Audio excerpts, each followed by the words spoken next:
प्राचीन काल की बात है। एक गुरु अपने शिष्य को लेकर बहुत चिंतित थे। वह महसूस कर रहे थे कि उनकी उम्र बढ़ती जा रही है। अपना शेष जीवन वह हिमालय में बिताना चाहते थे।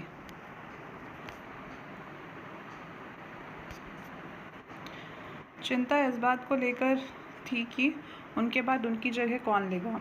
वे तय नहीं कर पा रहे थे कि कौन सा शिष्य ऐसा है जो आश्रम को ठीक से संचालित करेगा।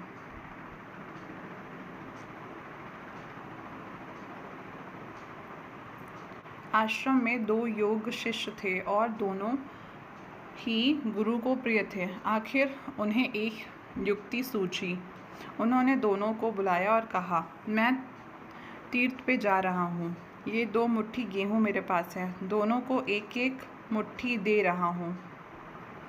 तुम इसे अच्छी तरह से संभाल कर रखना और जब मैं आऊँ तो मुझे सुरक्षित लौटा देना। जो शिष्य मुझे अपने हिस्से का गेहूँ सुरक्षित वापस कर देगा, मैं उसे ही गुरुकुल का गुरु नियुक्त करूँगा। यह आज्ञा देकर गुरु चले गए। एक शिष्य गुरु को भगवान मानता था। उसने गुरु के दिए हुए एक मुट्ठी गेहूं की पोटली बनाई और उसे पवित्र व सुरक्षित स्थान पर रख दिया। वह हर रोज उस पोटली की पूजा करने लगा। दूसरा शिष्य जो गुरु को ज्ञान का देवता मानता था, उसने एक मुट्ठी गेहूं को गुरुकुल के पीछे खेत में बो दिया। कुछ महीनों बाद जब गुरु आए तो एक शिष्य ने गुरु को गेहूं की पोटली लौटा दी